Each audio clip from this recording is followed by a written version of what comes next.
Hello and welcome to this week's Granny's Garden. Now this week we're going to be having a look at the results 1 year later of growing a lemon tree from seeds using two different methods. Now method number one is the traditional method. You just take out the seeds from the lemon, pop it in soil and Bob's your uncle. Method number two is trending topic. In spite of being a granny, I do like actually trending topics and I do keep an eye on what's going on the internet. Unfortunately, what I couldn't find were the results or the comparison between the two methods, which one was best. So I decided to do my own experiment.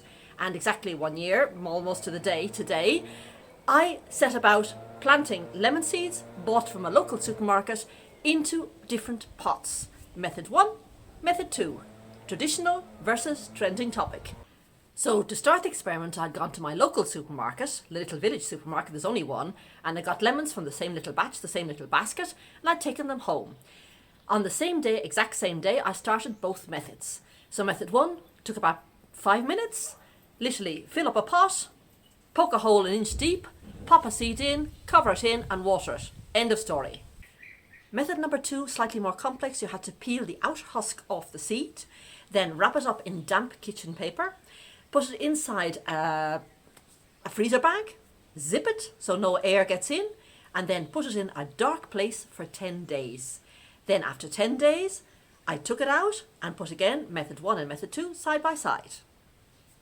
So the results after 10 days. Method number one, the traditional, zit, nothing at all. Method number two, trending topic, on opening the kitchen paper, lo and behold, two beautiful set of roots at the end of each seed.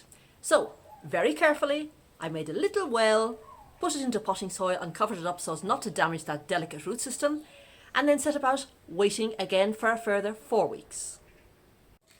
After 4 weeks, method number one, zit! Oh dear, I was beginning to get actually worried. Method number two, the aerial part had started growing and it had its first seedling leaves, the false leaves, but it still had leaves and it was getting quite long actually. Now after 8 weeks, things finally started to happen. So we're going to reverse the order. In the trending topic, it continued to grow, it began to get a bit leggy, and the second set of leaves, or the first set of true leaves, sprouted. But in the traditional method, remember at 10 days we had zit, at 4 weeks we had zit, and suddenly at 8 weeks, it caught up height-wise with the other one, but instead of being leggy, it was bushy. And it didn't only have its second set of leaves, or its first set of true leaves, but it had 3 and even 4 sets of leaves. It looked so healthy. Now, here I have to be totally honest. Out of the 4, the best result has come from the trending topic. The double sprout one I have here, because even if I took it as a separate plant, it's nice and bushy, it's long, it's got leaves from the very bottom. Love it. The next best one I like is in actual fact this one. Again, it's got leaves from the bottom. It's starting to branch out here, as opposed to just getting leaves off the stem. And this is going to be a lovely little plant. The other two are fine. I'm going to keep going with the experiment, but what I'm going to do here today is plant them up into little terracotta pots, because they have been upgraded once into another plastic pot, but I've got some nice little terracotta ones I picked up for €1 each, and I'm going to pot them up, and I think they're going to be fine now for the rest of the summer and into the winter.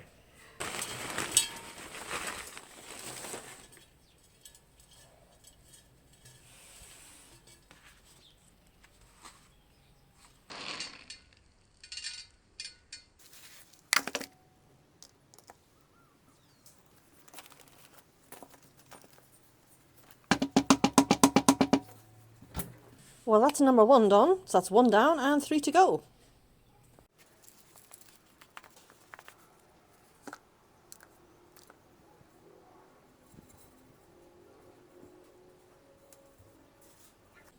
Just trying to get it straight, because it's going to be in this pot for quite some time, so I don't want it leaning over from the beginning.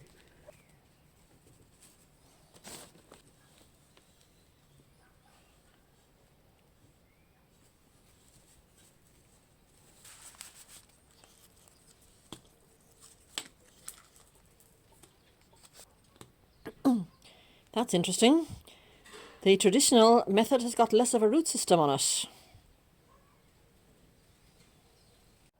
Now comes this one, which is the one I put in second place for the aerial part. Now let's have a look at the root system for this one.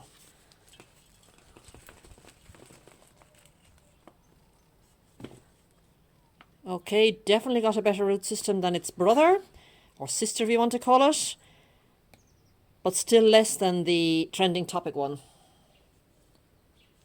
Now here are all 4 plants potted up, the 2 traditional and the 2 trending topics, and I will be putting a number 1, number 2 and number 2, because I want to keep my eye on these over the next year, the rest of this growing season and all of next growing season. They've got plenty of room to expand, so I won't be repotting them soon. But I actually got quite a surprise with this experiment. I've absolutely loved it. After 8 weeks, I thought that the traditional method far surpassed the actual trending topic one. But now after a year, I'm going to have to rethink that, because when I've repotted and had a chance to look at the root system on the trending topic is really superior. It's vigorous and it's strong, whereas here it's less vigorous and even quite puny in the case of this one. So, the best plants, one of each. The very, very best is the trending topic one, is this one, and a very close second, although it's smaller, it's nice, it's bushy, it's correct, is one of the traditional methods. This one I find a little bit leggy. This one I find a little bit puny, particularly when you think it's 2 seeds, and if I separate them, definitely a bit puny. So this is a gold medal, this is a silver medal, and these are, well, a little bit less than bronze. One important thing to remember is that these are grown from a seed, from a lemon, from a local supermarket. Usually most trees, fruit trees, are always grafted. The reason being that they're grafted onto a rootstock of a dwarf tree, and that way the canopy of the tree never gets too high and it makes it easier to harvest. That is not the case. So how can I contain height? I'm going to leave them in containers. I'm going to be bumping them up bit by bit until the container gets to about this, and then I'm going to stop. And from then on, I'm just going to be taking out topsoil every year, putting in fresh topsoil, and if necessary, I can take it out, cut the roots and put it back, and always have a containable, sizable plant. Am I going to plant any of them out in the landscape? Maybe I might do, just as an experiment. And if it gets out of hand, chop it down. I'll still have another 3 left, if they all survive. Well, I hope you've enjoyed this video, and it encourages you to go out and do your own experiments. You always have to challenge the information you receive. Don't just take it as Bible. Challenge it, experiment, and you'll find out the results for yourself, and that way they'll stick with you for the rest of your life. Certainly, I got quite a surprise, and I'm certainly glad I did the experiment. So, from me, it's bye for this week, and I'll see you next week here in Granny's Garden. Bye-bye now.